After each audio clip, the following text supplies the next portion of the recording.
भगवान हमेशा मेरे साथ ही यह सब क्यों होता है। पता नहीं मेरी सारी तकलीफ कब ख़त्म होगी। अर्चना ने रोते रोते कहा।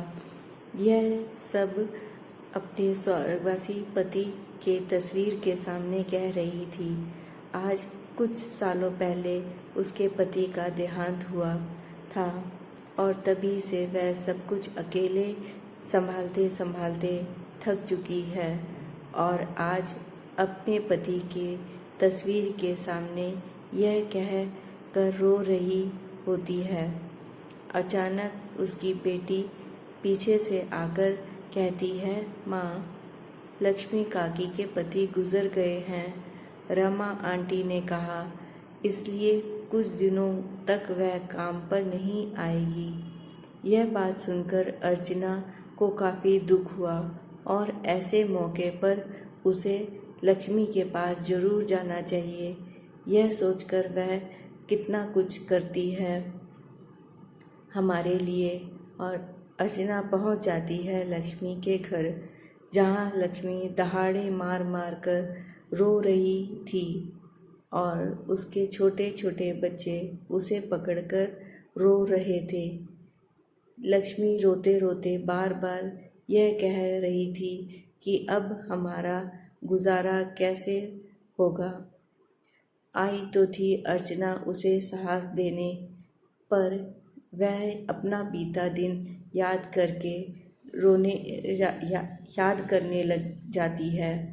जब उसके पति नितिन की मृत्यु हुई थी वह भी ऐसे ही रो रही थी, पर इन सब में एक चीज़ का काफ़ी फासला था। वह यह कि अर्चना को अपने और बच्चों के गुजारे की फिक्र नहीं थी। वही लक्ष्मी के पति के मृत्यु के बाद उसके गुजारे पर भी सवालिया निशान थे। जब अर्चना वहाँ से लौट रही थी तो वह बार बार सोचती है कि मैं हमेशा भगवान को कोसती हूँ मुझे अकेला कर देने के लिए, पर मुझे अपने गुजारे के लिए कभी भी सोचना नहीं पड़ा। इसके लिए तो कभी धन्यवाद ही नहीं किया भगवान को। अब आगे से कभी भी मैं भगवान से शिकायत नहीं करूँगी। यह सोचते हुए अर्चना अपना जीवन बिताए जा रही थी।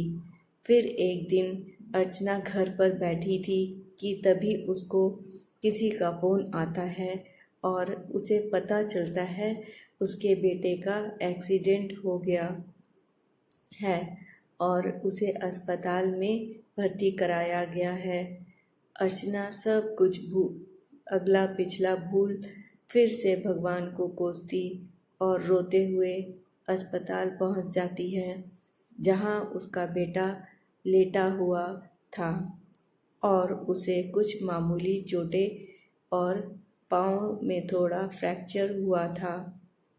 अतुल, माँ देखो ना, अब मैं कल मैच कैसे खेलूँगा। अर्चना, कोई बात नहीं बेटा, तू अगली बार खेल लेना। यह कहकर अर्चना मन ही मन भगवान से कहती है, मेरे सुख को बदलकर काफ़ी मज़ा आता है ना, दुख में आपको। कम से कम बच्चे से तो उसकी खुशियाँ ना छीनते। अगली सुबह अर्चना को पता चलता है कि जिस बस में सारे बच्चे मैच के लिए जा रहे थे उसका एक्सीडेंट हो गया और सारे बच्चे गंभीर रूप से घायल हो गए हैं। अर्चना को फिर लगा कि शायद कल मेरे बेटे के छोटे से एक्सीडेंट की वजह से उसका बड़ा एक्सीडेंट टल गया और वह फिर भगवान से माफ़ी मांगने लगी।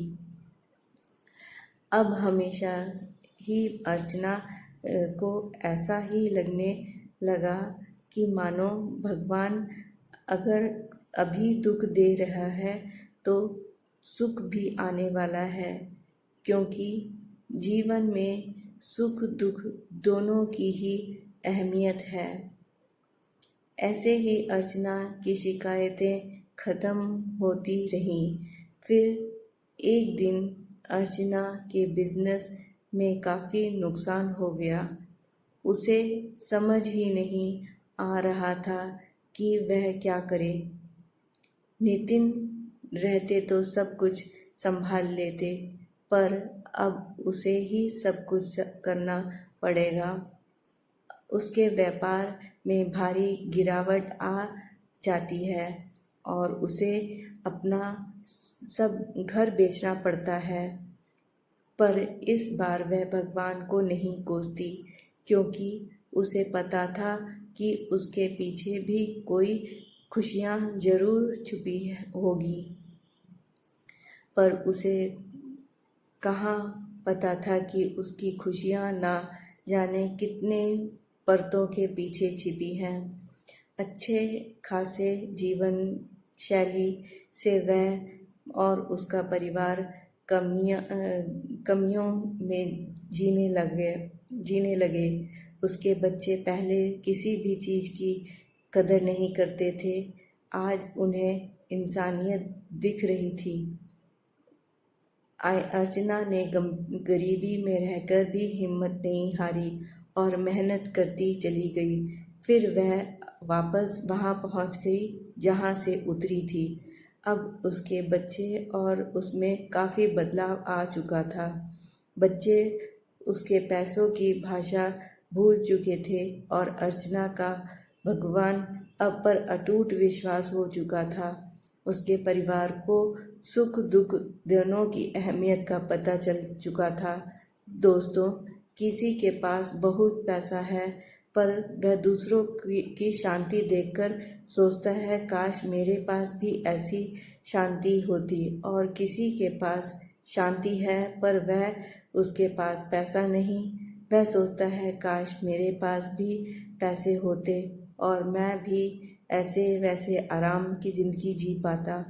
मेरा ऐसा कहने का तात्पर्य है कि जीवन सुख दुख का संगम है। सिर्फ खुशियाँ होंगी तो वो हमें उसे पाकर शियाँ होगी तो हमें उसे पाकर कोई दुख नहीं होगा। अगर सिर्फ दुख होगा तो हमें अपनी ज़िंदगी बोझ लगने लगेगी। तो अगली बार जब आपके मन में ऐसे विचार आए तो मायूस होने की ज़रूरत नहीं। भगवान है यह सब सोचने के लिए। हमें तो बस जीते जाना है और जो चीज़ें हमारे बस में है ही नहीं उनके लिए सर क्यों खपाना। धन्यवाद। दोस्तों, मेरे चैनल को लाइक, सब्सक्राइब और कमेंट करिए प्लीज़।